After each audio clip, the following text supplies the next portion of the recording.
G'day, ladies and gentlemen. This is Jay here, all the way in Australia, down under. And I'd like to say apologies for Batman. We call Cortez Batman because I'm supposed to be Robin or Nightwing. This is our joke because you know I'm a cosplayer. But I'd like to introduce all the way in the US of A, in North Carolina, a lovely friend of ours, Christine Chandler. Thank you so much for coming on a chat with Jay and Cortez, but to chat with you and me today. So really looking forward to getting to know you, and also for our public to get to know you, because some of your videos that I've seen, and all your posts that you've done, magnificent. And it's an absolute pleasure to have you on board. So thank you very much for coming on board. Thank you so much for having me. I know that we've worked over like the past 6 months. We've had a little bit of difficulty like connecting and figuring out, but I always believe in divine timing. So when we were supposed to have this chat is exactly when it was supposed to happen, which always ended up working out great because there was so much going on. But I was so excited. I really am so excited to talk to you. It's like oceans between us, but I feel like we're right there, which Absolutely. is so great. But absolutely. So well, I'll just start just quickly, and then I'll let you basically go and tell us all about your wonderful life that you have. And I mean, I've seen but why I was drawn to you because, number one, just the energy that you brought with those YouTube videos at the start when we both joined the Full-Time Purpose group. I just thought it was fantastic the way you, and just the messages you were giving, and still do, of course. And it's been, yeah, that's why I said to Cortez, I've got to get this lady on. It's going to be awesome because she's a bit, everyone's got their own personality, even though they might be doing their own modality, but remember, we're all different. We've all put our own spin and our own powers I put into it. So we're all individuals in a lot of ways. So I'm going to let you talk about yourself. You can tell us all about your journey spiritually. If you have anything you'd like to say about yourself, go for it. And I'm looking forward to hearing exactly what your modality is and what your spiritual power is, because I know just off camera you were getting excited about some numbers and stuff, and yeah, all this stuff here really intrigues me. So the floor is yours. Yeah. And as I said, I'll step in where I need to, but welcome, Christine, and tell us about your spiritual journey, and the floor is yours. Okay, so I went through a really hard time throughout my life. There's been very significant hard times that I've been through that I really shut myself down and never really allowed myself to pay attention to my intuition.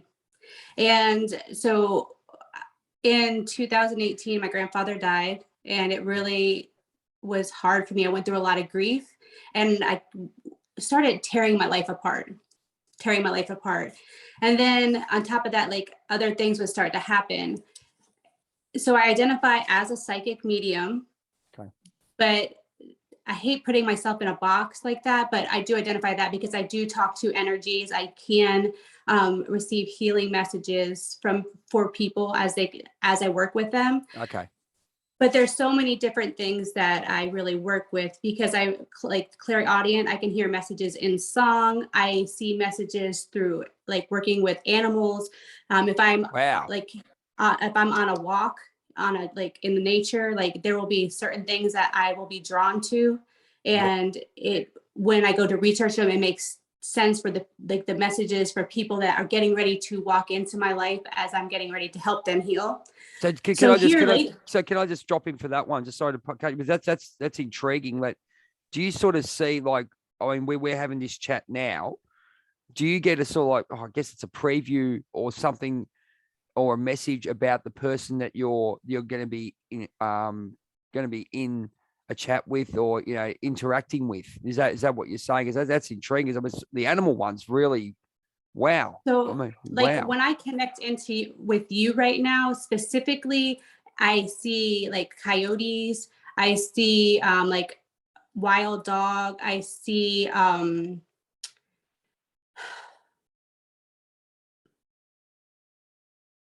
I also see this weird looking lizard. So it's like a lizard. It has a bigger head, right? But it has like a spiky spine. That could be like a goanna, an Australian goanna, maybe. No, that's I've never seen it before here. So when I would see something like this, I would then look up what is the spiritual meaning to this, because they're the Native American cards. It's amazing that I picked these up before we talked. Wow, we are connected. That's awesome. So things like that will happen. When we were first going to do the interview, and I hate that Cortez isn't here because I did a meditation. A significant thing I would see like mountain, like it looks like mountains, but they're not mountains that we would have here in North Carolina. There are mountains that are very like rock formation mountains, or they looked very layered, right? And then I would see like a sunset behind them, but I would also see a man that would be in what would look like a Jeep kind of vehicle, where it was driving away from the mountains. Like, so I feel like the mountains would have been like an enlightenment area. Like someone will go there and find that they are very connected and meditate or find solace there. But I feel like this is where someone might visit when they dream. I tell you, okay, we might as well just keep going. This is going to go forever. I can see it. It's really weird about the mountains because we're within our Life Theories group. Diana from Atlanta, she's from near Washington. She goes hiking and stuff with regards to mountains, and the mountains for me came up because I'm always climbing a mountain. That's just me personally. So you're always at the edge of the mountain and thinking, will I jump or will I not jump? You know what I mean? And that means taking a leap of faith. And that was resonating in the Tarzan movie, the one with Margot Robbie and Eric, that the guy by the name Eric, who was in True Blood, whatever his name was, I can't remember. Sorry, but yeah, that's really intriguing. I think Australia. Have you been to Australia before? Never. Look forward to seeing you very soon. Hopefully, we have a beautiful country. We do have those outback plains in Western Australia, which is obviously about 2,500 k's away from me because I'm in Victoria. But there's a lot of mountains where it is. So, yeah, the significance of that is great. I'll leave you to it. Sorry, I cut in there. Which it's funny. Well, it's not. I hate saying it's funny. I know it's not funny, but No, when we were getting into this meeting, this is another thing. Like I see signs and patterns everywhere, and then I put them together, and then I bring them up like I'm bringing now, and then it all boils down into a message. Does that make sense? Absolutely, because I'm thinking by coyotes for us in Native America, because obviously you can see by the back, I'm a massive into the Native American culture. And my a friend of mine, Red Horse, he lives here in Victoria. He's a Native American Apache healer. And I've been working with him for the last 6 years, and he's a wonderful individual. I'll have to get him on Life Theories or on this chat. The coyote rings out to me because it's a trickster. So that might be a message for me that you're being tricked. A very clever and cunning animal symbolizes with mental growth and expansion. So that's interesting. That's a great one because in the cards, it says you're a trickster. You've got to be careful of maybe yourself being tricked or, having fun and all those kind of things. But it's not putting it in what you just said. That's really right. Interesting.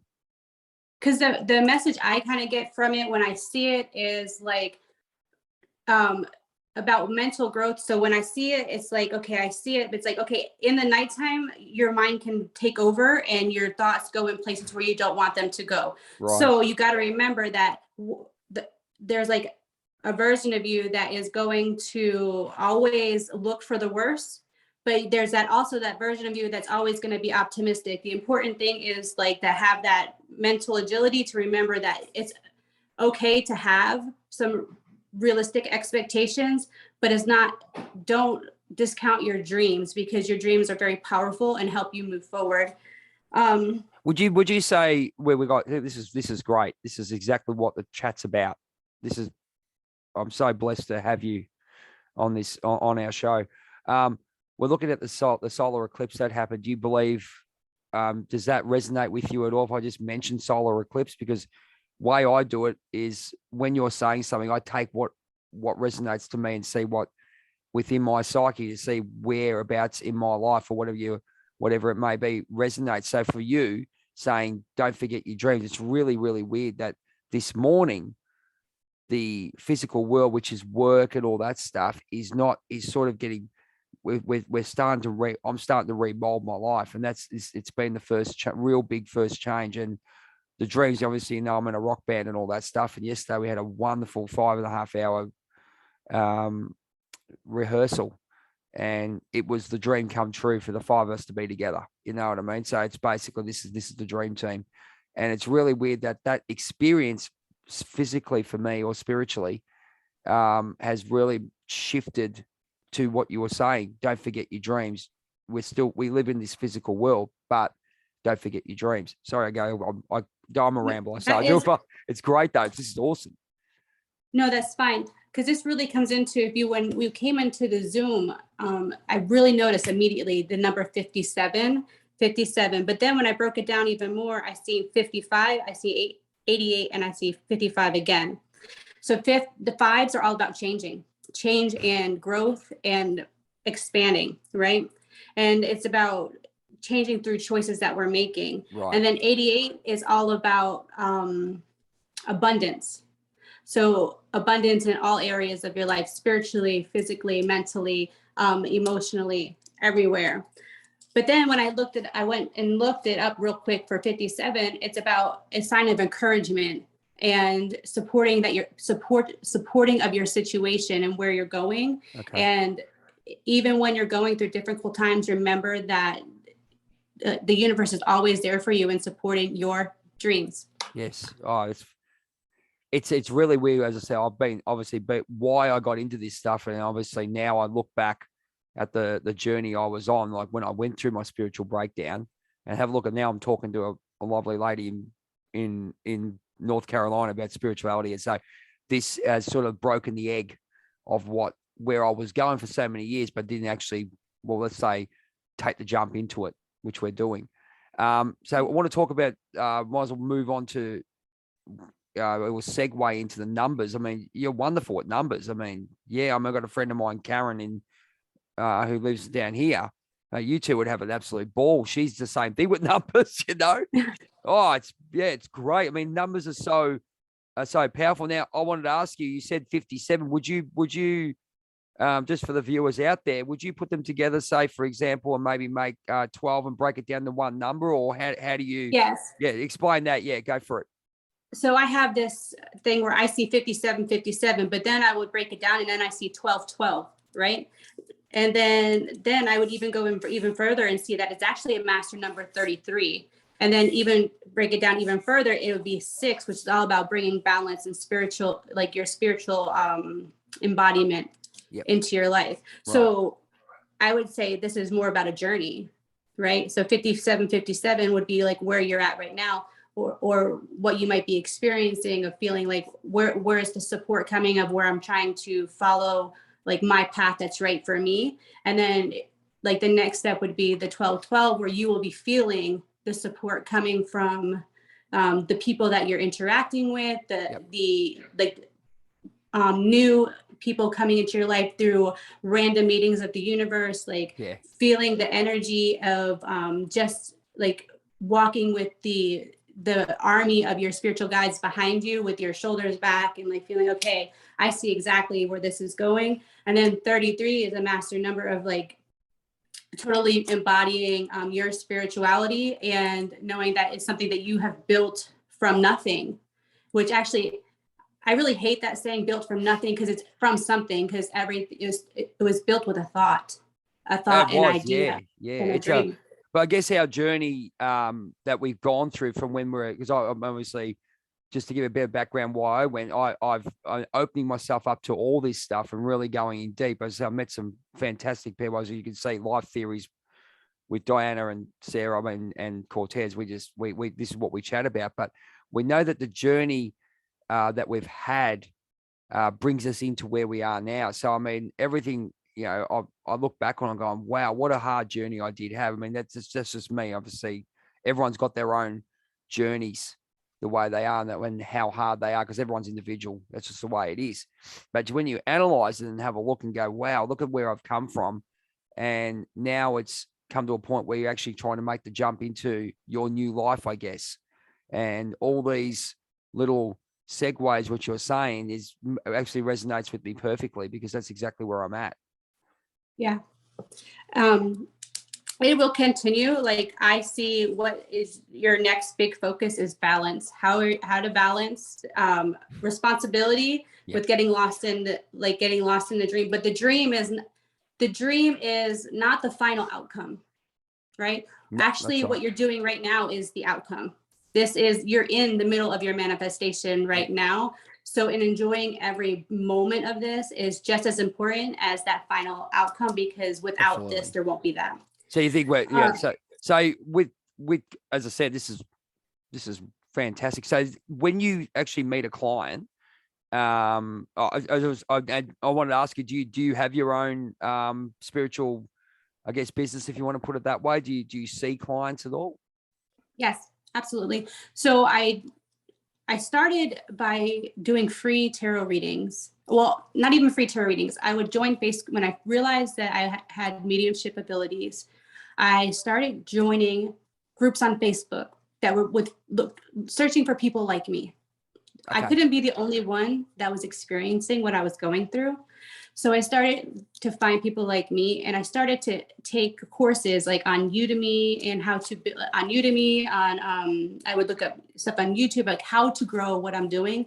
I would start reading books and just kind of grow it. And then I started like being nudged, like, you can help people, because I would be at work at my 9-to-5 job, and the lady I worked with, her mom had passed away probably earlier in the year, and I was just sitting there talking to her, and I was like, hey, I know this might sound weird coming from me, but I need to talk to you about your mom. And she was like, what do you mean? I was like, your mom passed away, right? And she's like, yeah.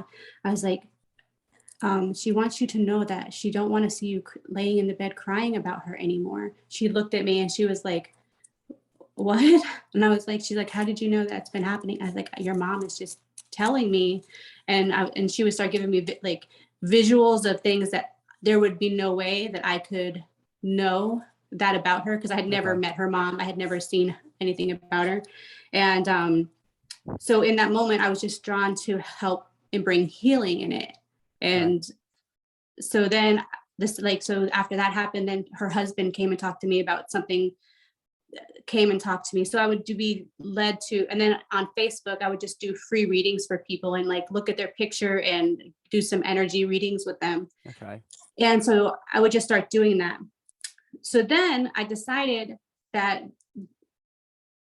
I didn't know how it was going to happen. I had no idea. I just knew that I had read something about writing a manifesto. And so I decided one day that I was going to write my manifesto. Okay. And in your manifesto is about writing like who you are, what you value, what your goal is, what you're trying to create, any external or internal like blockages you may have, guidance that you need from the universe, and like the resources that you have in front of you right now. Would you say with the manifesto, that's really interesting, because I went through a similar thing with the Shadow Warrior course. I'll just plug Michael McNair and Greg Riley again. They're my senseis. Excuse me.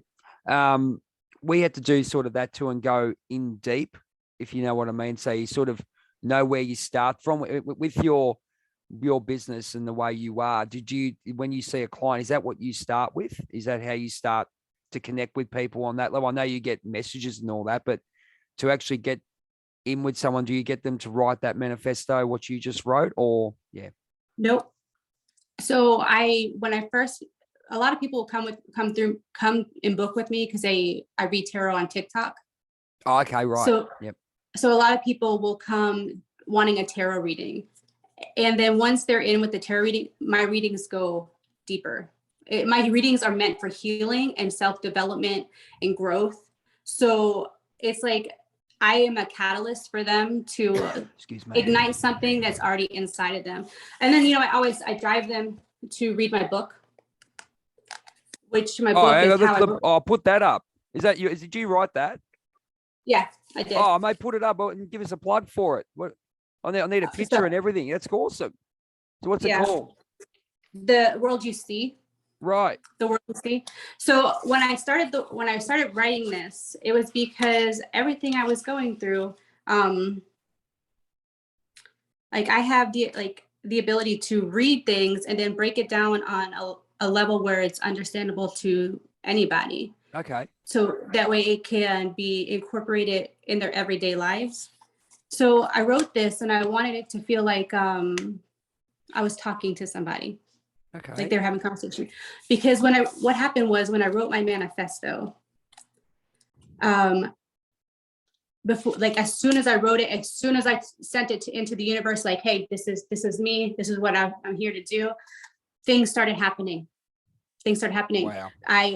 I suddenly started reading for somebody and she was like, well, do you have a webpage? I want to write you a review. I was like, I don't have a webpage. She's like, well, I can't pay you, but I know how to build web pages. So you manifested that through just, right. Yeah.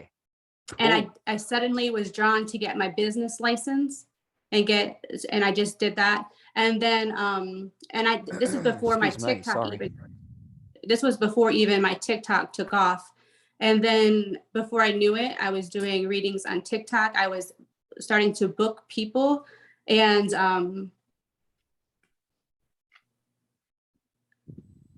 then before I knew it, I was writing my book. So I started writing my book, and then on TikTok, I ended up meeting somebody, and they were like, "Well, let me see it. I want to edit it for you." So the person on TikTok so you really went with the flow. You really backed yourself in, didn't you? I mean, a lot of people don't. I mean, I know I don't. I've done it a lot more now because I'm actually listening to what's coming through and understanding. Look, this is the message for you to move on, trust it, and go. But you really trusted it, didn't you? I did. I really trusted it. And even really trusting it, it was hard because I ended up separating from my husband because of it. I was just drawn to break away from that, which that's another story in its own. Okay. But that's coming out too eventually. It's just not there yet. Okay. That's in the works. Is that a book? You're writing a book on that, or? I am. Wow, you're an author. See, here we go. I didn't even realize that. I write poetry too. I write poetry too. You write poetry? Mm-hmm. You want to hear one? Go, please do. I mean, I'm a poet. I'm a poet. I admit it. You can see when I do Journey of a Whitefeather, that's pretty much poetry with regards to the way, obviously the way that I was going through those days of, I guess, spiritual spirit broken. And these are the messages I got. So yeah, go for it, please. I do it whenever I am doing my shadow work. I find that it's very consoling for me. Oh, absolutely. It's definitely a past life thing for me. I feel like I channel E.E. Cummings when I do these kind of things. So can I say I mean past lives. First thing that comes to my head for you was like the colonial. I'd say Pilgrim for you straight away. I mean, there's someone like everyone picks me for American Indian straight away, right? Right. Your one straight away for me is colonial. Bang. A colonial meaning in Australia, like the colony, old 1920s type thing. For America it would be, I guess, Civil War. I think maybe. You know, I'm seeing big dress. It makes sense. Does that make sense? Yeah, I'm sorry, I don't know the history with you guys because it's all like pilgrims, I think, or something. For me, it's why I'm seeing that with you. But I see. So I have tracked my lineage all the way back to Roll the Viking. So my lineage goes back through. We have I have Native American. I also have like Celtic. Celtic, yeah. Yeah, and then I also have, it goes all the way back to Roll the Viking in my lineage, and so our lineage goes very far, but we do come from the Northeast, where like my grandfather was Canadian French and came from Canada into like Maine and like our lineage comes all the way through that, which makes a lot of Okay. sense in that. But so sometimes I just, when I get into, because I can get very much in my head, and then like I'll We just all be do. woke up. I feel very drawn to just write and get it out because words have power. I should do So that like more this is often. one, I call it She Is. It's Please do. her hair blows in the wind, and she has never looked so beautiful. She doesn't even know how beautiful she is. I can see her soul. She is loving, she is kind, she is confident, she is given. Her vulnerability, she thinks is her weakness, but it is her strength. She loves easily wearing her heart on her sleeve. The way she looks at me is like she can see all of me. I cannot hide anything from her. She sees me. She loves me. She does not judge me. She is the first thing I think about in the morning and the last thought I have before I go to sleep. Just when I thought I was unlovable, she opens my eyes to the love I never imagined. She is my salvation and doesn't even know it. She is the light that leads me out of the darkness. So Wow. I wrote that like kind of when I was going through, I feel like it was my higher self, like looking at my higher self, like leading me out of this dark spot that I was in. So you're down here and your higher self. So it's sort of like, say, the inner child is here, for example, the child, and the actual, our higher spiritual being, which we're here, is actually trying to connect with that and say, right, here we go. Let's take off and let's enjoy life. Well, enjoy life if you get where I'm going. Yeah. Yeah. It's like, so like, because there was a time where I didn't see those things in me. And like in that moment, like I felt like she was just saying, hey, see this. I see this. I see this. It's time for you to see it too. It's amazing when the penny drops, isn't it? Like, you know, like we go through, we say we're spiritual and all those we do understand it. But when the actual penny drops and you actually embrace it into your psyche and say, okay, I am going this way, you know, it's an amazing feeling, I believe. Very true. It's funny you say penny because I find pennies all the time. And I always say to myself, like, what if I'm finding pennies or dimes? I always say, look, you're leading yourself. Like, I always feel like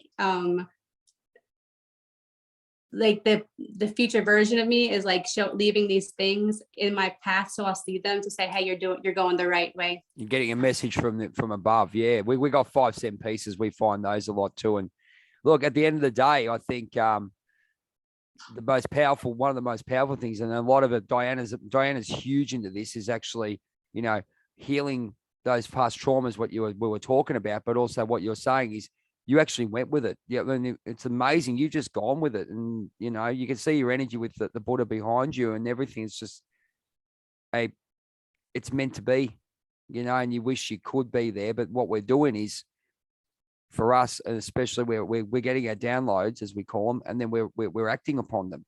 So how about you going into what you've done? You do poetry, you're a wonder of many things. What about psychic mediumship? And you talk about animals and all, and talking to animals and getting messages. Tell us a little bit more about that, because that's intriguing, because this is like not just getting downloads. You're getting messages from everywhere. It looks like you could probably look at a bottle of something, like a bottle of spray or something that could mean something. I don't know. I'm just throwing it out there.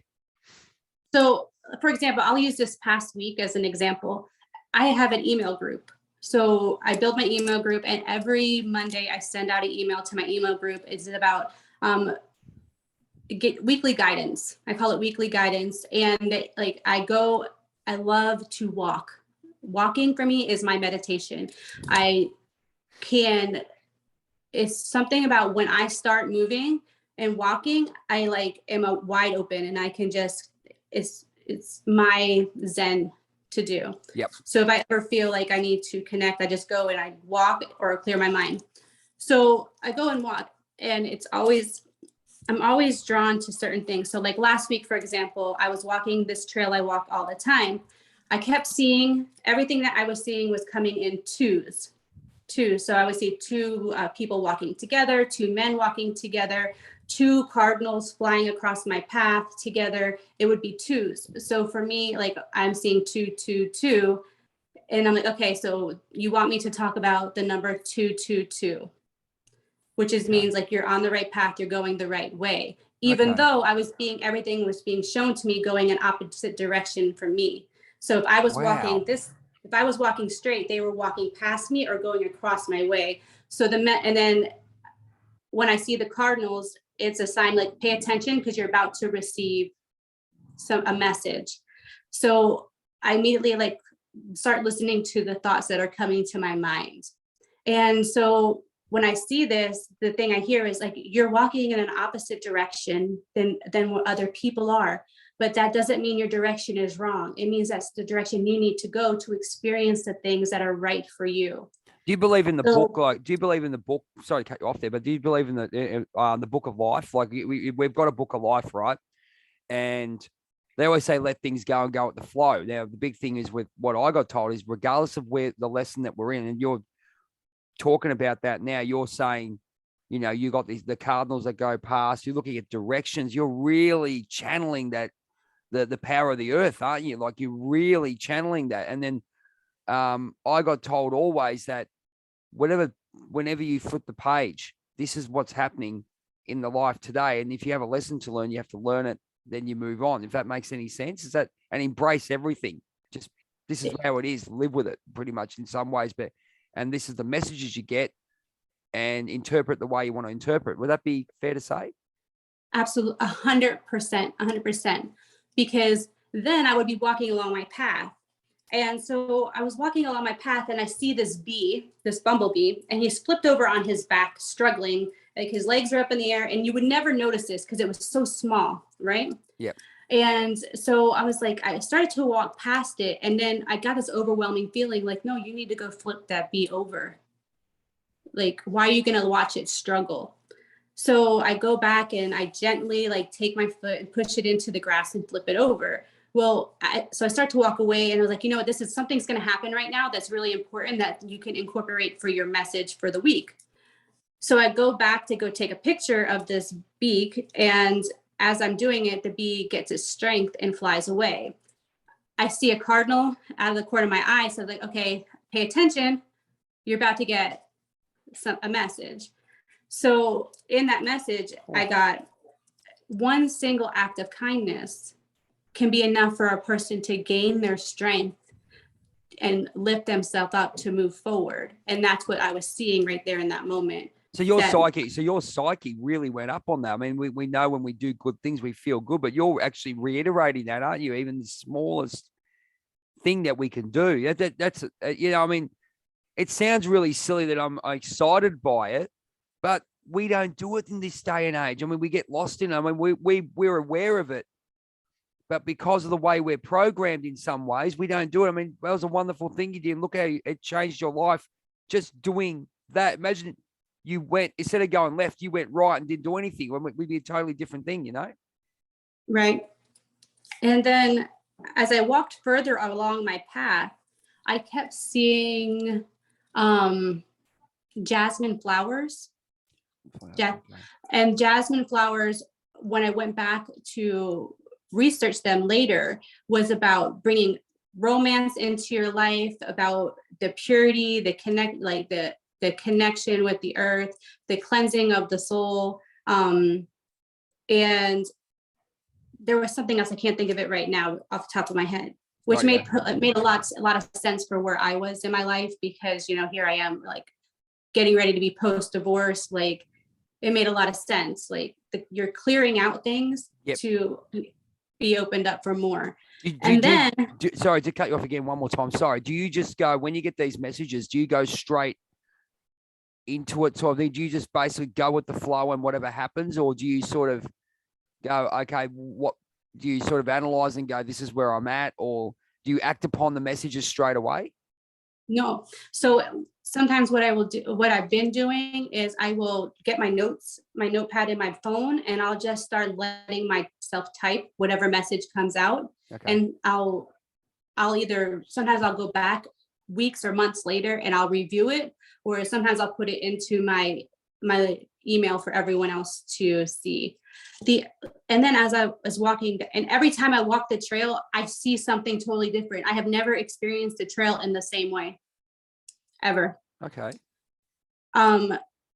as I keep walking on the trail on the same day, I see, I was kind of not paying attention, and I just happened to look down, and there was a snake right at my feet. Okay. And What type then of snake was it? it was, I want to say this particular snake was it looked like a copperhead snake, Okay.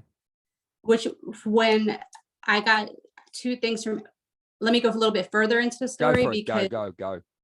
as I walked a little bit further, I wrote in my notepad, I was just not paying attention. I was writing in my notepad, okay, I see a snake. A snake is about shedding of the skin or rebirth, but it also can mean that someone in your circle is not telling you the full truth. Okay. Can I ask you with that one? Because obviously there's different interpretations. That's awesome.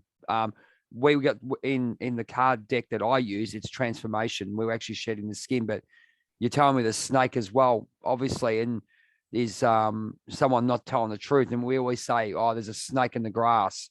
So do you encourage people to interpret the way they want to interpret? Is that, or do you just tell them like you're telling me, okay, it could be a snake in the grass, if you know what I mean? Like that resonates with me hugely at the moment. In this particular sense, because I walked a little bit further, and then as soon as I got done, I seen another snake in the grass. So, but this was a snake that was not poisonous. It was a snake that was like a large black snake. It was huge. Okay. And so for me, when I interpreted it as, you're in the middle of a transformation. You're not done transforming yet. You're in the middle of that transformation process. Like, so you are like, just like a snake. A snake has the ability to grow and shed its skin and continue to grow. It has the capability of doing this with an ease. Like, they are one of the best creatures that can do this regenerative process. Okay. So think of it as like you're shedding your skin because you don't fit in that anymore. Okay. But I did say in my message, like, everything has a duality. So if you feel like if your intuition's telling you someone's not telling you the truth, you need to listen to your intuition, because this could also be a sign for that. But I do feel more that this is about the regenerative process and really of clearing out of things that are not good for you no more, because you just don't fit there no more. It doesn't fit. It's like trying to fit. Wow. You gain like 10 pounds trying to fit in that pair of skinny jeans that just don't fit anymore. You got to let them go. God, what you were saying is just what happened to me this morning. Like, I'm sitting there this morning going, I really don't fit somewhere, a particular place. I just don't fit anymore. And then you're talking about people and, like you get these feelings going, nah, it's not right. Things aren't sitting right. You know what I mean? And I've had that the last couple of weeks, and I'm just going, no, things aren't sitting right. Because what I do is Karen Clayhammer, she's a very close friend of mine. She's a medium too. She uses the, I don't know if you use this yourself, like we put our fingers together, like you're doing put the rude finger, if we call it down here in Australia, and the thumb, and we put it together like this, and we connect to the universe. So you got your energies going between your fingers. And you pull to see, you say yes or no. I think you could do it where you fall forward and back as well. So do you use any of those kind of tricks there as well, or to connect to the universe at all? Or? I don't. So it's crazy because when I teach people that, you don't have, like, it doesn't have to be a specific routine that makes sense to anybody else. It just needs to be something that makes sense for you. Yep. So I always encourage people, like, if you feel drawn to look at tarot, go learn about tarot. If you feel drawn to learn about trance mediumship, go learn it. If you feel drawn to go learn yoga, or go do it, because if you're drawn to it now, there's a reason for it. You might not even like it in the end, and you might decide to go a different direction, but your spirituality is your spirituality. There's no right or wrong way to do it. You think there's a lesson? Do you think there's a lesson? There's always a lesson in something. Like I said, I'm a yoga instructor, DDP yoga it is, and I'm level 2 there. I sort of went to that. That was part of the life, but that was obviously a lesson that I needed to know, and the skills I needed to have that could be used in what I'm doing now. You had to have that. That's your life education, your PhD in life, if you want to put it that way. You know what I mean? So yeah. Yeah, I definitely agree there. because like I'm going to a spiritual retreat in June that Victor is Oh, you going to Victor hosting. Otto? Oh, that'd be awesome. Yeah, I'm going to his retreat. Whereabouts is that one? If you don't mind, if you want to give people a plug there. It's in Sedona, Sedona. Okay, okay? Arizona.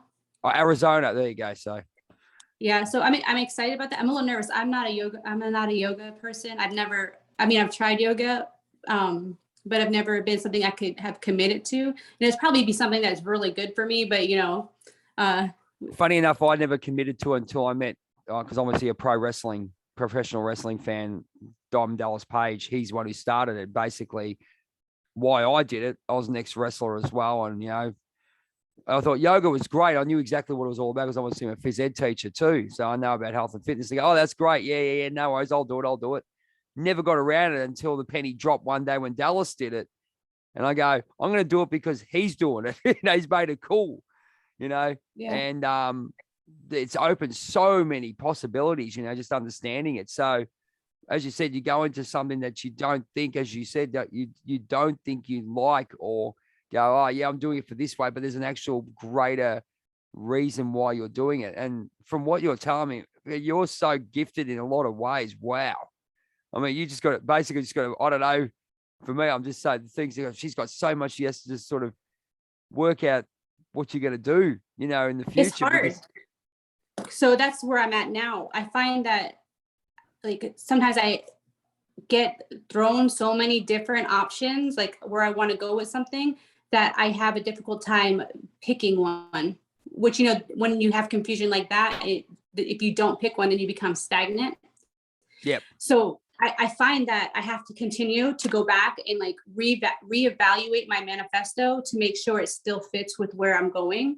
So for example, I did that because when I first did my manifesto, I wanted to pay off this kind of debt. I wanted to do this, this, and this. And then I had to go back and I had this vision of how it was supposed to be, but then the universe brought it in a totally different way. And it all ended up happening straight down to the penny that I was asking for.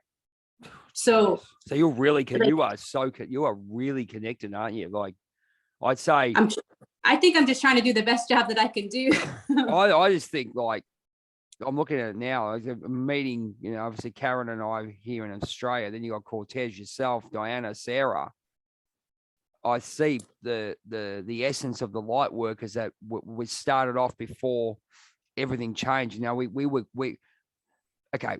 They used to call us witches. Okay, witches and warlocks, if you want to call it that way, right?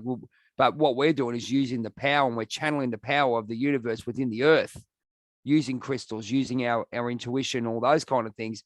The power of talking to other animals and stuff, So I think we're all, this big group that we've got, go back to the pagans, which did have that connection to the earth and actually could heal and utilize it for the better good. I agree. There's definitely that there. A lot of the message I receive a lot of times is that, and this is kind of why I kind of go with the flow of things, is because I didn't have a great life growing up, but I had a good life. And now that I look back at it, it was never really a bad life. It was just things that I had to navigate and learn and overcome, right? Yeah. Through those things that I overcome, I was learning very important lessons about myself and actually people. And then I didn't really realize this until way later on in life.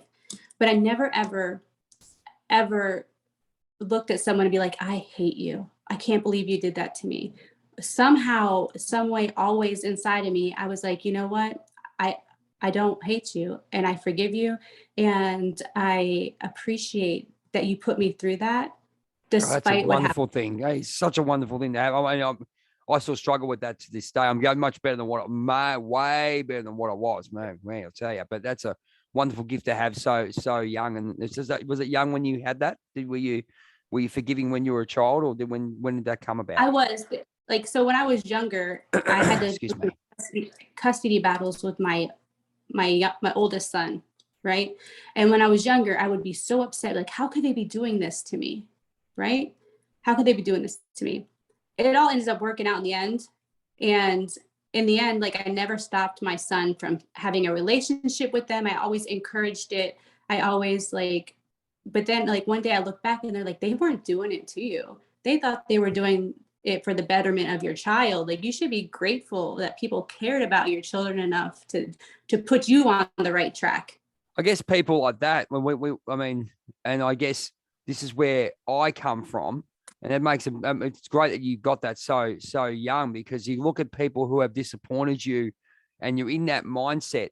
I think it's mainly comes down to your mindset, where you've programmed yourself, and if you can, you play that victim mode. Mate, hands up, I'm playing the victim mode. I didn't realize how much of a victim I was, but what you're saying and having that, you can see the aura around you. Your white aura is amazing.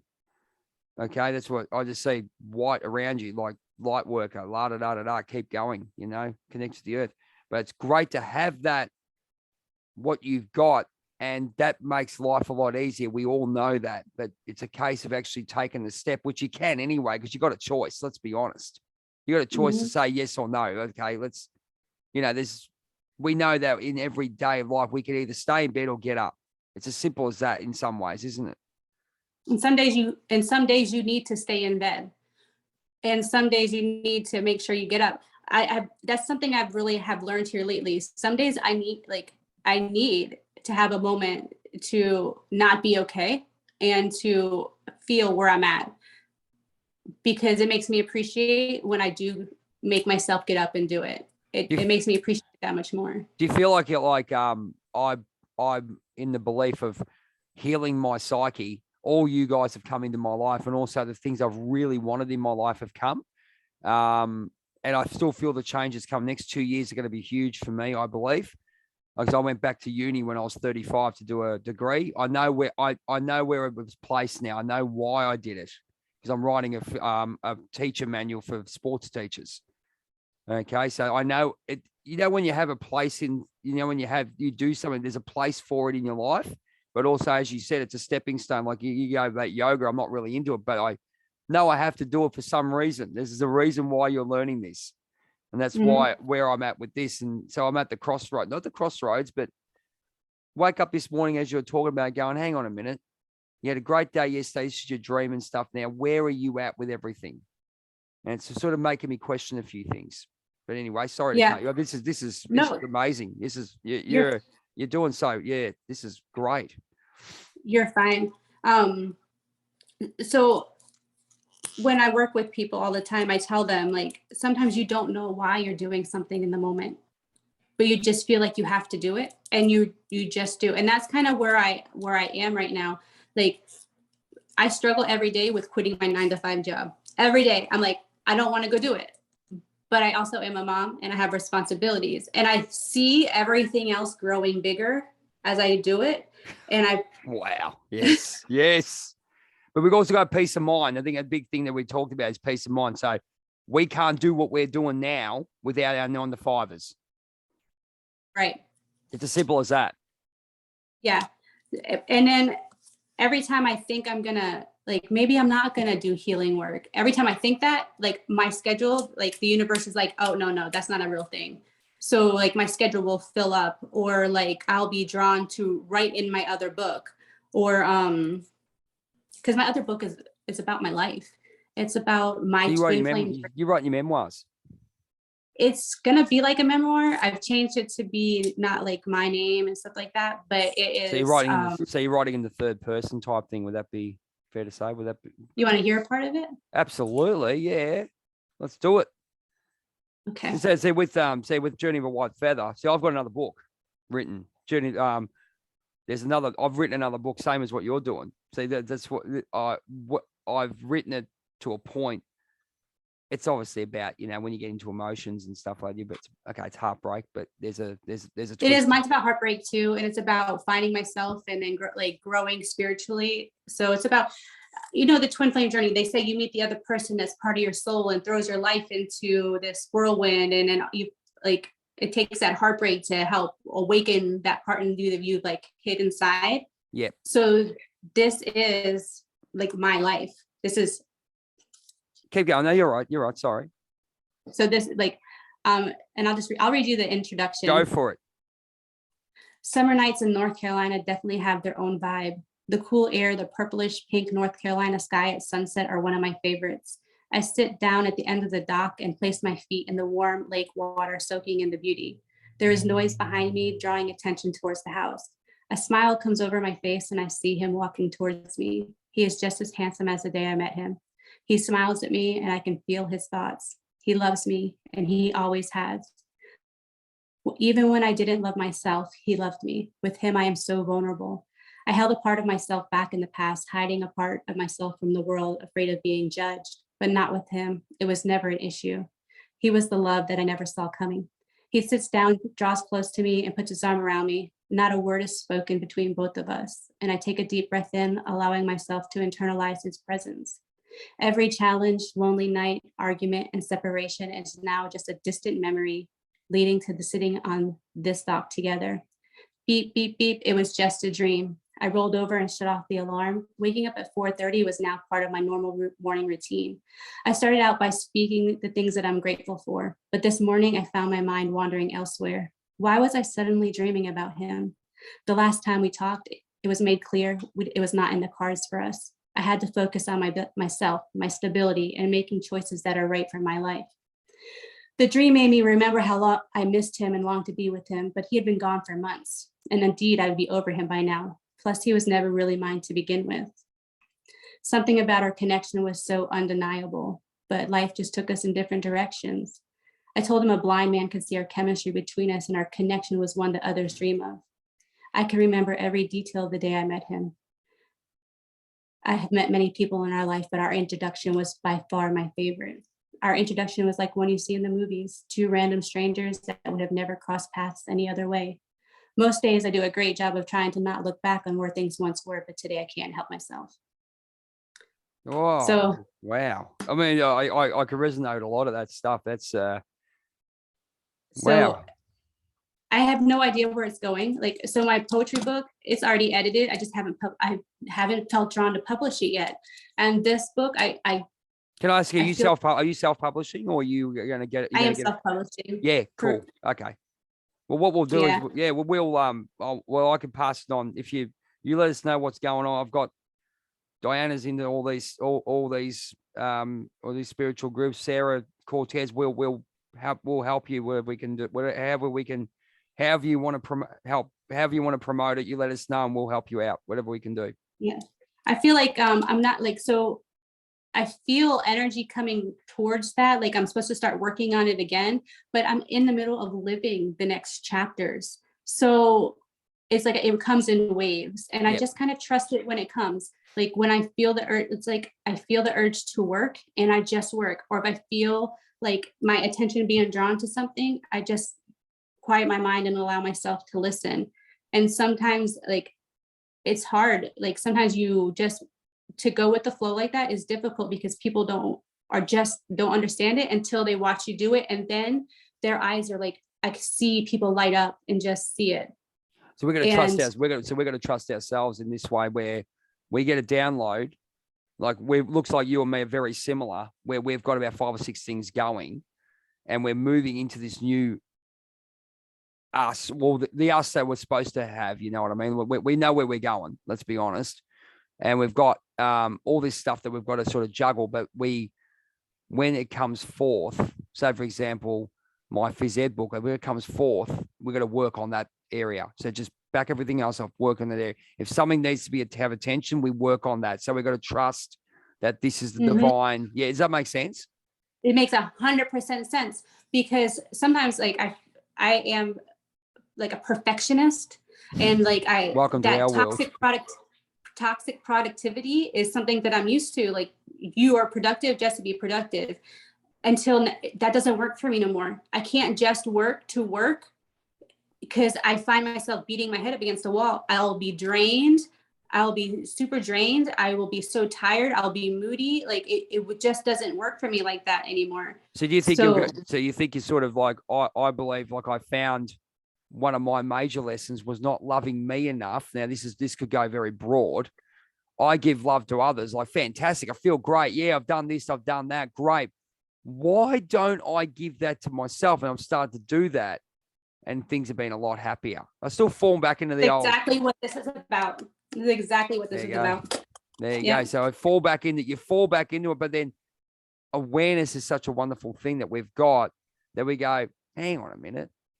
Nah, don't think so. I think we might have to put that love into ourselves. You know what I mean? Saying, yeah, get that great feeling, go, because you're going to lose. Well, this is where we live in this one life. I mean, you can do what you got to do, and you love people for what they are, but you have to really put yourself first. And they always say that it's a cliche, and they go, oh, we always put other people, but put yourself first. But in our society, we've been called selfish, but it's absolute garbage, really. Let's be honest. I mean, who cares other than yourself?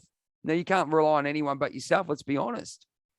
Right. And honestly, the way I teach, when I work with people that I'm coaching, or if I'm working with someone tarot, like I always tell them, like, if you are not focused on yourself, like I always teach them, your self-care routine has to be solid for a couple reasons. One, that's the one thing that when everything is going wrong, you can always go back to, and it'll be the one thing that says, okay, I'm here, I'm okay, I got this. I might not be like what's going on right now, but I'm still taking care of myself. Yeah. And I have that place that I can come back to that helps calm me down. Yeah. So I always tell them your self-care routine has to be solid no matter what, because every day is not going to be a good day, but there's good to be found in every day. What about your self-care routine? Let's go into that. Let's see what you do each day. Like, you think, what do you do when you get up in the morning? And obviously there's things you do every single day. Yeah. So in the morning, I'll tell you, I used to get up in the morning, and the first thing I would do would like just take a shower, and then I would come down and immediately do like a card reading for my Instagram, until I was like, you know what, you got to practice what you preach. You have to put yourself first so that you can deliver a message, and it's going to resonate with people more, and you're going to be in better energy. So now I wake up in the morning, I open my blinds, I look out the window, and if it's raining, I'm like, hey, thank you for the rain, because now I don't have to water my grass. And or if I look at the sunset, right, like the sunrise coming up, it'll be like beautiful. Oh, that's beautiful, but I open the window, and then I go in my bathroom. I look myself in the mirror. I say some good things to myself in my head. I used to speak them out loud, but now I'm at the point where I say them in my head. I brush my teeth. I take my shower, and I am just thankful and grateful that I can take a shower. And it's amazing that even the simple things, like I write down in my grateful book that I am grateful for the little things that help us. I mean, there's people who can't have a shower. You know what I mean? Mm-hmm.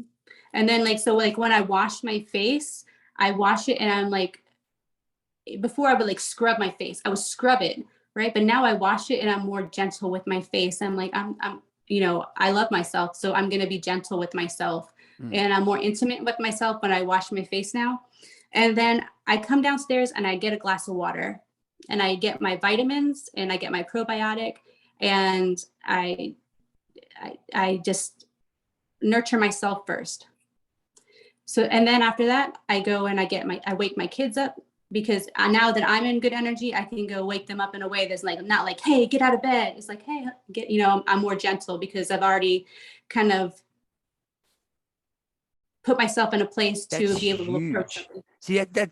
So for me, you hear all that all the time. I put yourself first and all that stuff, but way you went through it resonates with me a lot, because when you're at that awareness where you got to look after yourself. I mean, a lot of people go, oh, put the kids first, put everything. But just that simple routine that you've gone, okay, I've looked after myself in that way. I could be better. And they always say you could be better for others if you're good for yourself. And no one really, let's be honest, but not 80% of the people in this population don't do that. Correct. You're right. Yeah. Sorry, keep going. Sorry, it's very interesting. You're 100% spot on there. And I used to be the same way too. I would when I would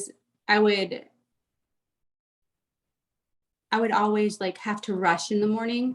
But then I was like, how can I start making it easier for myself, and doing little changes. And when I teach people, it doesn't have to be you go and decide to make this big routine. It's those small little changes where you put yourself first that make a difference, and then you put another change, and before you know it, a 6 months to a year later, you're living a whole new pattern, a whole new life because of one small change each time, one Absolutely. small decision. Absolutely. And so then I started doing my card readings, like one of the last things I did. So I would take care of myself, I then get the kids, and then after I would make my lunch for work, then I would do my card reading. And then I noticed after that, like my card readings were resonating with more people.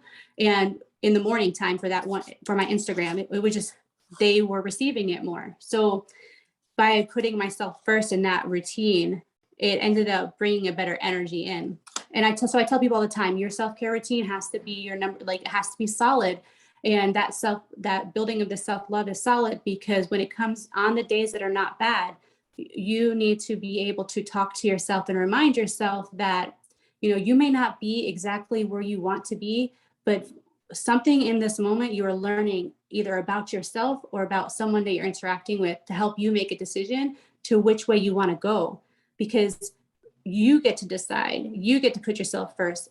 And don't ever feel guilty for doing so, because you only have one life. And if you're allowing others to dictate how that life is lived, do you really want to look back and be like, hey, everything I did, I didn't even want to do. Guess what? Do you think that's a major frustration with people in life, because they just got to go, I've got to do this, this, this, and this, but I want to do, it's not a case I want to sit in front of the TV and watch things. But then with us, you just want to do things for you. And I think we're in a society where we're a very people-pleasing society. And then when you've got issues or as I said, inner child issues and past issues where you're proving yourself to others, that's my big thing. When I'm getting out of it now, because obviously, I'm resonated and aware and everything. So now it's the process of elimination. But do you think we're in a society where we just sort of forget that? And I mean, writing what you're grateful for is just, you go and tell people, I'll write what you're grateful for. Oh, you can't tell people. I write books and books of what I'm grateful for and what I'm going to be now. I will, I dedicate myself. I will look after me and then others, be honest and not hurt people. So you're actually writing down what you want to be, you know what I mean? And then you got your grateful out down here. So I do that, but you talk to people about it, and it's such a flippant thing. Oh yeah, that'd be a good idea to do that. You know what I mean? Does that make sense at all? It does. It does. And it's always like, I always say, like the people that come to me and they actually start to apply it, and I watch them grow and change, and I watch them, like, their lives transform, just basic little things. I tell you what, my people I work with inspire me more than they even realize. Like, sometimes when they send me a message and they'll be like, everything you said in our reading came true. And I was like, well, realistically, I already told you what you were already working on. Like, you did all the work. I just, gave you confirmation of something that you needed to hear. And like, seeing them just make little changes and grow and do, like, things start to come into their lives, I tell you what, they inspire me more. I don't think I would be as brave as I am right now with some of the things that I do if it wasn't for them. Saying that? I've never read it. Read it. There's my gift to you. Read it. You are What's on it called? It's called the Tao Te Ching. The TAOTECHING, the Book of the Way by Lao Tzu. So I got this book recommended by, obviously we know Wayne Dyer, yeah? We all know Wayne Dyer. Mm-hmm. Yeah. So I was listening to a lot of his stuff when I was sort of, I was, you're in the zone of being spiritual, but you haven't actually stepped into it like we have now. And a lot of stuff came through with those things. And he actually do a lot of writing on this one. So if you go to Journey of a Whitefeather, here's my plug. Go to Journey of a Whitefeather YouTube. I have a heap of audio books and a heap of playlists with heaps of these, with the books, audio books, Wayne Dyer's actual spiritual teachings, all those things. Yep, here she goes. She's already found. She's going and getting. I'm going to go something next with you, so it's fantastic. fine. Yeah. So one of those, I reckon you read that, everything you're resonating, what you're saying, you could I recommend. definitely will. Yeah. Because I just finished this book called The Anatomy of Peace, right? Okay. And I had this book for 5 or 6 years. Yeah. Right. And I just put it in my garage, and because I have like totes of books, and I just put it in my garage. And something like last weekend, I was really drawn to clean out my garage, and I found this book just happened to show back up. And I was like, okay, Anatomy of Peace for solving the heart of conflict. And I was like, okay, I am going through some conflict right now with my ex. And like, sometimes when I get angry, I see him as an object, because I see him as an ex, not as like a person. Right. Yes. So this book, I started reading it, and it made so much sense. It reminded me, like, with everyone I work with, I see them as people, that I needed to remember that I needed to see him as a person, as a hurt person, because he is in pain, and the things that he's doing, he's lashing at me, but it's because he's hurt, not because like I'm doing anything wrong by walking my path, or because sometimes you can't take people on the journey with you. Well, the broken ego as well. I mean, we all do it. I mean, I live in the ego for so many decades. When the ego takes over, and once you can learn how to control that, which I'm in the process of doing. I mean, it's a lifetime thing. But when you get hurt, you know what I mean? The ego's getting things. So the ego is the biggest, not detriment, but the biggest challenge in our lives, isn't it? Yeah, the hardest thing, one of the hardest things on my spiritual journey had been, how do you tell someone that has had a significant impact on your life that they just can't come with you forward? Like, that's one of the hardest things I think I've ever done. And now, I wasn't perfect by far in the whole situation. No, of course not. We have our own, like I always say, sorry to cut you off again, but it just resonates with me. What you're saying is, we're not perfect, far from it. And then this is our story. I always make a point. This is my story and my version. There's always a second version, And there's a third version.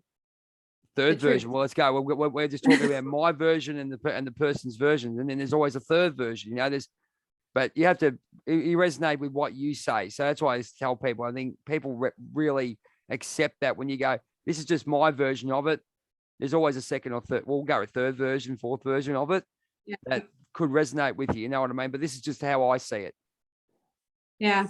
So, and it was really hard for me to see, like, where people, like, there's people that want guidance moving forward. There's people that say they want guidance moving forward. And then there's people that are going to take action with the guidance that they're moving forward. And being able to identify who those people are as they're being presented to you, with me especially, is like one of my biggest challenges. Like, if I put this energy into this person, is it going to be wasted energy?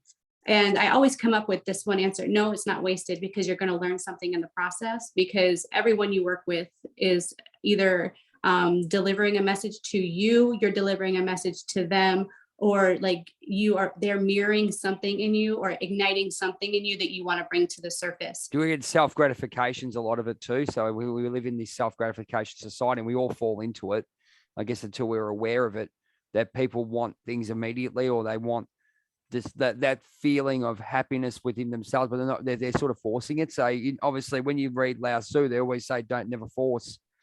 I find you can have a reader, that's great. We never force, you let things happen. And I think we have to learn in what you were just saying, just learn to be aware and move into what we're doing. But look, let's be honest, the hardest thing to work with in these days is not just yourself, it's actually associating with what we're doing into the real world, which this world that that they've created. And I'll be honest with you, I'm finding it a bit harder to sort of be within most of society, because it's not like what we perceive, but then we have to be better as well. I can agree there. I have that same problem sometimes, because I work in a pharmacy with a lot of people, and it's a government pharmacy, so like it's very like regimented. Yeah. Regimented. Yes. And so to just be yourself out there and embrace who you are it can feel like it's hard to be accepted. One thing I found that I just do it. I just do it. If I feel drawn to talk to someone about it, or like I feel like I'm getting a message for someone, I just do it. And over the time of just my spiritual journey, I would say the universe has done a great job of bringing new people my way, because my staff has changed over the past 3 So years. you're a boss. You're a boss, are you? I'm not a boss. I would say middle management. Middle management. Okay, yeah. Yeah, middle management. But the staff has changed. I'm getting ready to go through another staff change, which tells me that there's a leveling up. Like that change is coming, which is a leveling up. I can see where things are. I can see things for everyone else. My stuff, I have to live it. Like I can put pieces together to certain extents. I can follow the signs. And I can like visualize where I want it to go. It does always work out way better than I ever think it's going to work out. But with other people, I can pinpoint how their stuff is going. For me, it's definitely walk that path and trust. And the more I do that, the more that I experience the stuff that I can bring to other people. Because I look at it a way where we're trying to work out people, right? And you're trying to live your dream and do what you have to do, but then accepting what it is. So I work in a school, right? So obviously there's different personalities and all that. They've got cultures and all that stuff. So I'm the newbie in there. So I've worked out I've never wanted to force anything, mind you. It's just a case of sort of working out where you sit. You don't have to be in that thing. You just got to sit back. And I've learned to sit back a bit and work out where everything is and work out, okay, this isn't working for me. How do I correct it so I don't fall into the trap of, oh, yeah, God, yeah, you sort of get the ego, go, oh, you're not good enough, or whatever it may be. You work out where you're at so you can sort of go with the flow. It's not a manipulation skill. It's just understanding where you have to be better and go, okay, I got to do this and this and this and this. Someone says something and you sort of just work around to make yourself part of the thing, part of the environment, but you're not entrenched in it, if you get where I'm going. Right. I don't know if you've ever noticed this, but as you're talking, I'm kind of being drawn to this.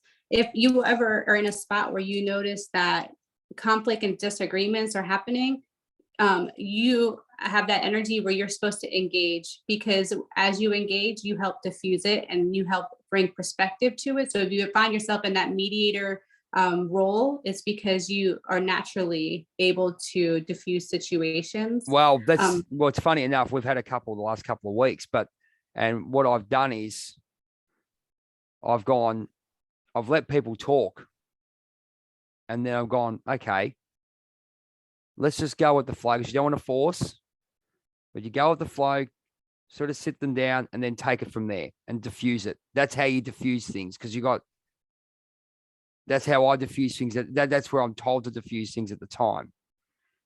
And then when you can, you step up as a leader, like I have. I've done a few things where I've stepped up and people go, oh, right, okay. Yeah. You're at the spot now where people will receive the things that you're bringing to them, even when you don't even realize you're doing it. One really important thing that I'm hearing too is the importance of embracing pauses. So as you are experiencing it, whether it's in your own life or you're noticing with others, when someone's emotionally charged, not allowing them to try to make a decision, give them an opportunity to sit and just pause, because the clarity is not there at the moment. So if in the next, I feel like there might be a situation that might come up where someone's very emotionally charged and you're having to deal with it, just embrace a pause with that and don't feed into it. Don't feed into it. No, I haven't anyway. Yeah. It's, I think big thing for me is I'm old school respect, especially working with kids and stuff. And these days, you know how it is these days. There's a lack of that old school respect, that's where you got to sort of work out how to actually mediate between it. I know I'm a good mediator. I know that because I've seen some of the situation and gone, how did I get out of that? But you're dead right with regards to working in a team and letting people do what they got to do, and then just sort of stepping in where you have to. Because it's, I mean, look, at the end of the day, is it really the end of the world when you don't do it? You just, nah. I've worked that out for a long time. And this is the big thing with regards to flow. Let things flow, as you said, and work and step in where you need to, but don't overcommit.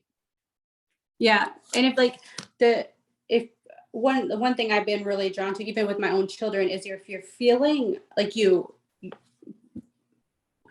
this is a time, like we're in a time where people really have to listen to what their bodies are saying. If you are feeling, especially like today, I felt so tired all week long. What time is it? What time is it over there? It's 6 p.m. 6 p.m. Okay, right. So you're about 10 hours behind. Sorry. Yeah, keep going. Sorry. But even during the week, like I watch it with my daughters, like my children are very in tune. They are very empathetic. Like they can pick up when someone is in a not a good emotional, like my kids are very in tune. And as I went through my journey, like my kids, I see them implementing their self-care routines, taking care of themselves. So in the past, before I went through all this, if I had seen them sleeping during the day, I would be like, why are you sleeping? It's a daytime, get up, do something. But it really started paying attention to like what my body was feeling. If I knew I was this tired and drained energetically, and I needed to sleep during the day, like I allow them to follow them signs too, because I want them to know themselves also. So I think right now, especially as when we shift energetically, allow yourself to take time for that integration of the new energy, because it can be exhausting. So if you feel the need to relax, sleep, or just relax the mind, and even if the body feels like it's sleeping, but the mind's still going, it's like your energy as you elevate is shifting, and you have to get used to it. I feel like at times there's been this misconception, like when you're going through a process of change, like you're here and then all of a sudden you're here. But it's not. It's like you go through levels, and each level brings you a different kind of awareness, and it brings you a different kind of experience along with. Excuse me. And part of that is really where I've been experiencing probably this past week. And I really feel like it has a lot to do with the eclipse energy. I just don't have the exact pinpoint knowledge for it, but I do really feel like it's definitely. It was a huge eclipse. It was a huge eclipse. It really opened up my eyes to a lot of stuff. And what you're saying resonates really with what we are all supposed to be doing. And I think living in awareness is huge. Going from where we are. And look, there's been a few lessons where, people have taught me a lot of lessons about myself and where I've been, and any relationship on any level, whether it be, an intimate relationship or a friend's relationship, always gives you a lesson of how you look. And I think previously I've had that with people, a couple of people that I've sort of have brought things out in my life and think, hang on, that's the old me, how I would react. But then you're sort of manipulating it not manipulating, but changing yourself, and also understanding that, people hold are really not, they think they're connected, but wow, they've got so much work to do. It's not funny. So I can resonate with that a lot. The way I look at it when I see that is I always just remind myself that they're just not there yet in their journey. Part of their experience when it comes to that, because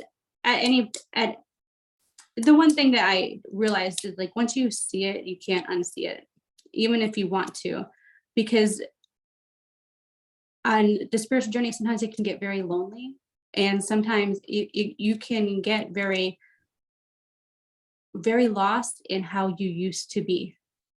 It can be a road of solitude if you allow it to be a road of solitude, but it also can be very fulfilling if you allow it to be fulfilling too. Because you can do the solitude thing. Sorry to cut you off there, but we always talk about us being, say, mammals, for example, right? And because we are humans, we overthink things. Like, I go back to the simple, like, people want to be connected in emotion, in emotionally in some way, whether it be through touch or through a connection with someone. I go back to the simple thing where they got the lion who goes over the lioness and they just have that moment. Once that moment's done, and we're not even saying going to that level, they just want to be in each other's energy. We lose that connection there, don't we? And that's all we want as spiritual beings, as human beings. But we put a price on that in some ways, don't we? And we all do it. We even do it to ourselves, and it changes us where we're not getting what we're getting, and the ego gets in, and then you get angry, la da da da da. But then when you said exactly what you said, you understand that everyone's got a journey, and we can, and we've got a journey to live. And once you get into yourself, you're a lot better. Yeah, it is. It's definitely worth the work. If I would say, as hard as the work can be, as hard as it could be to look yourself in the mirror and be like, dang, I was the one messed up there, or I could have done better, or I could have, the shoulda, woulda, coulda, to look in the mirror and be like, yeah, I could have done that, but I didn't. So now I have to accept that the way things have been and allow myself to move forward. Like I always say, like, it's very hard to look yourself in the mirror and be like, I was the bad guy in that story, and accept that duality, that we're not always going to be good and we're not always going to be bad. Absolutely. But, it's about, embodying all of that together, and that you can be all things. But do you believe, here's one for you. Do you believe that people bring out certain qualities in us, so they have their own opinion? Like, for example, they might go, oh, you're always, say, for example, they bring out, you're always angry, or you're always unhappy, or you're complaining, or something like that. I believe in some ways that that's a lesson for us. They're bringing out a lesson in us. That's something there. But also, I'm of the belief that we're triggering a lot of stuff within them. 100%. I have no doubt about it. And they don't accept it. They go, oh, it's all you. But yeah, okay, absolutely, it's all us. But are you that perfect? Look deeper into you. Why are you reacting the way you're reacting? Why are you focusing on, you're sort of going, put the Captain America shield up here, reflect. Okay, reflect on you. Yeah, oh, we're aware, go, oh yeah, we're reacting a certain way. But they have triggered something, whether it be a boundary or whether it be it's a boundary, isn't it? You're not accepting what they're giving you, but they're not supposed to give you, but they're not accepting their behavior or accepting a boundary if you're in a relationship or something, So what do you think about that? So for me, when I see situations like that, I feel like it's at that point if they're not aware of what's happening, is then your lesson to know when to stop it and when to not allow it, and to enforce your boundary. Because boundaries are important.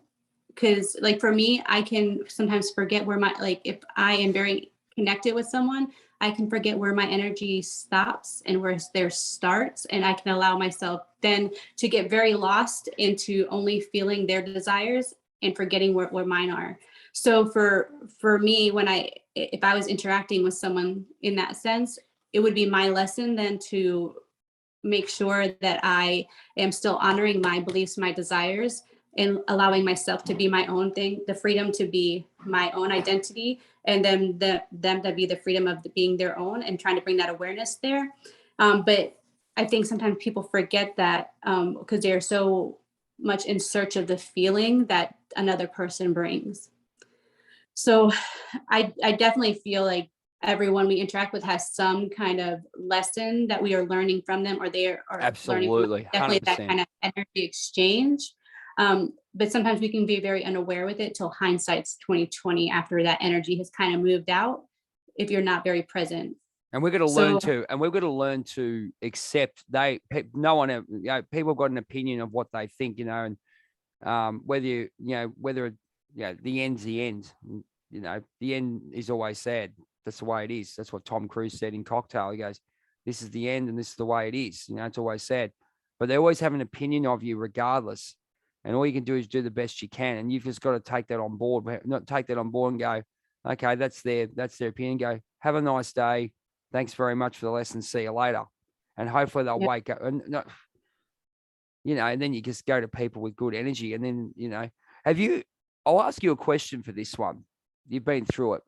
Have you been called, seeing that we're going through what we're going through, right? It's very interesting. I have to ask Cortez and the others. It just came to me, download. Do you think people consider us fake in a lot of ways? When we're in say an intimate relationship, for example, I'll put you on, being female and male, okay, for example. So you're in an intimate relationship and obviously you try to be as vulnerable as possible. And I wanted your opinion on people think that that you're not being authentic fully, especially in the first, say, year. You sort of, everyone goes through the honeymoon period. That's fine. But people like us who are vulnerable just actually are genuinely doing what we're doing. But then people accuse us of being fake when we come out and respond a certain way. They go, you're not always happy, but that's part of our personality, in my opinion. And that's what we're doing. What do you think about that? It's an interesting concept. So it's very interesting you say that, because I do feel like there are people that would think that, because there is this idea that if you're spiritual, that you don't make mistakes, that you don't have emotions, that you don't experience life, that you don't have stress, that you don't have desires, that you have to be perfect, that you can't be human. Do you think it's like they see those, say the yogis and if you're the a Buddha. guru, like you're supposed to be like, yes, exactly. Yeah. So I think there are people that would think that, because they have set this expectation that you're always going to show up in love and light, or in like love, like this love energy. And you may be feeling bad and still love somebody, or be in an energy of love with them, but you're also experiencing your own trials, your own spiritual initiation, so to say, or your own responsibilities you still need to focus on. And so I think there's a big disconnect when it comes to what someone expects they're going to get when they're in a relationship with someone that is spiritual, and what comes with it, because people are just human, experiencing their own their own thing.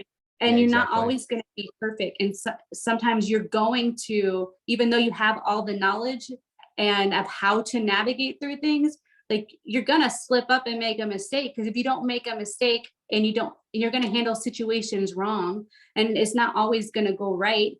But it will always work out the way it's supposed to work out. But if you didn't do that, then you didn't have those mistakes, or you didn't have those, the things that, like the sadness, the grief, sometimes even slight depression. If you didn't have this, you wouldn't fully embody everything that you're here to learn.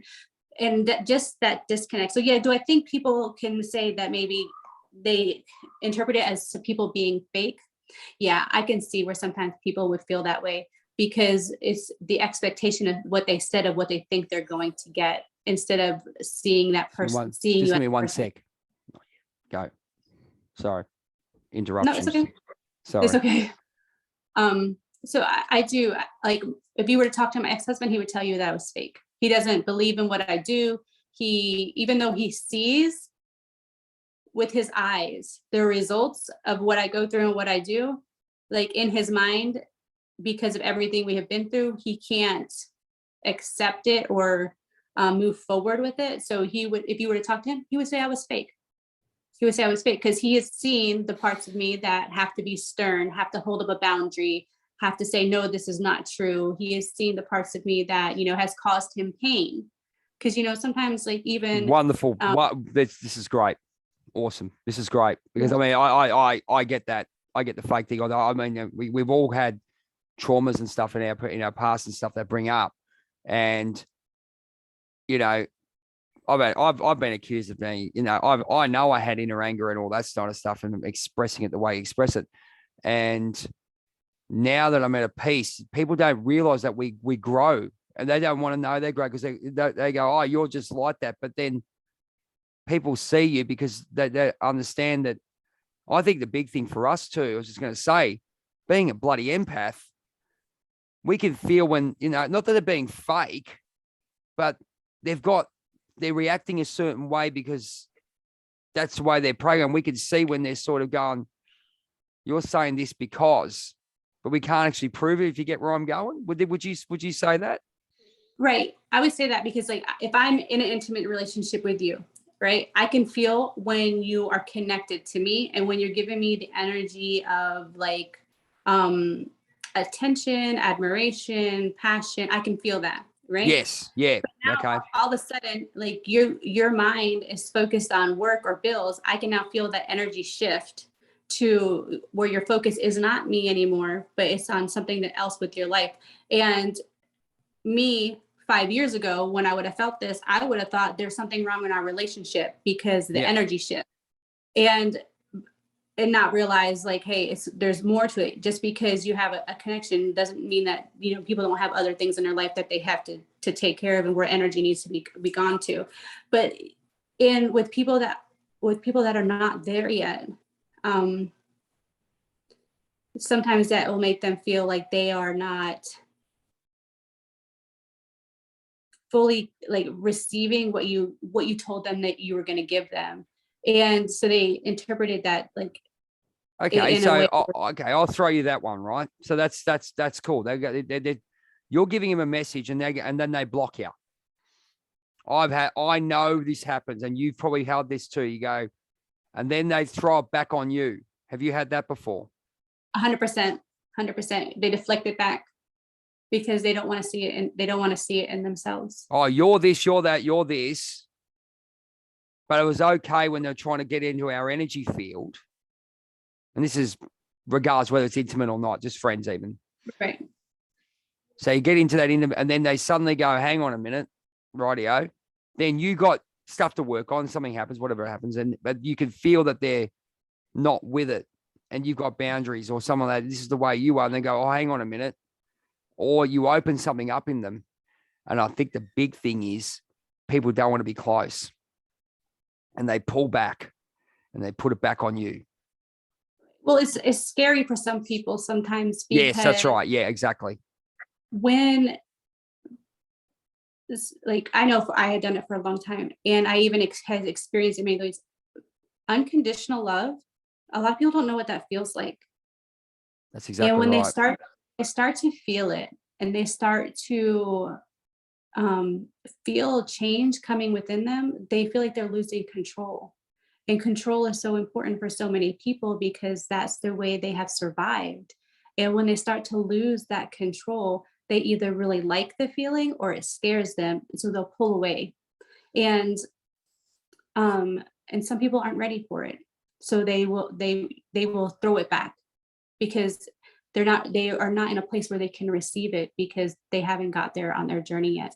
I think I think a lot of us, especially in this community, have to go into society and work with people. And obviously we're humans. We connect with people in different ways just to give them that. Well, I think we're lesson givers. We're very spiritual teachers in a lot of way, but spiritual teachers for ourselves too, because we've got our old self. We're still trying to train. This is the way I reacted. This is the way I'm going to be now. So all these experiences, especially being an empath, and I'm sure you are too, gives us that drive to be better for ourselves, but also understand it. As you said earlier, it bloody hurts because you just don't know where you're at, and it's very lonely in a lot of ways. And human beings need that connection in that way, that human connection, don't we? We crave it. It's the way it is. Not crave it. It's part of our DNA. We do, 100%. And so just for myself personally, when I started to do this and I found that like I really desire that connection with someone else, that is a thing, like that connection with other people is so important to me. I find that like I desire it more than I ever thought I could. With that said, the more I have gone through my spiritual journey, the more I have also desired that connection with myself, which makes me more open to when people are coming and going through my energy. And like it's been a slow process, but to be able to release it and allow people to have that freedom to come and go has really been very eye-opening for me. Because the more that I allowed people, more that I started to realize I was seeing people as a person that had wants, needs, desires, and goals, and was open to, if they needed to go, let them go. I found that more people would start coming back. I'm going to draw you a card to finish up with. Sounds great. I'm just going to draw it. This has been a wonderful chat. This has been great. I'm very grateful that we got this going, and I'm sure the Life Theories crew, that's Diana, Sarah, and Cortez. I know they watch all of it, and yeah, I'd love you to connect with our group. I'll put you on the Diana, especially. She's right into all the groups. She's amazing. Her transformation has been good. I'm going to draw you a card. This is how I do it, and I always do it with other people. I don't read tarot or anything like that. All I do is I say, give you a card, and I want you to resonate in your life. It gives you a message or an idea of where it is. So, or what in your life, what comes to you first? What do I have to work on, or is it a message, whatever it may be? So, and I'll tell you the message that we've got for you. Give me 1 second. No worries. Give me 1 second. Where are we? Where's my book? There it is. Come out here. See. There we go. Right. Okay, here we go. Right. So we're going to draw this from the American Indian cards. Right, here we go. Oh, right. There you go, ladies and gentlemen. Is it a snake? It's so funny too, because you have the starfish on there too. I don't know if you know this about starfish, but a starfish, they are able to clone themselves. They are able to cut away parts of themselves that are no longer needed and regenerate a whole new other half.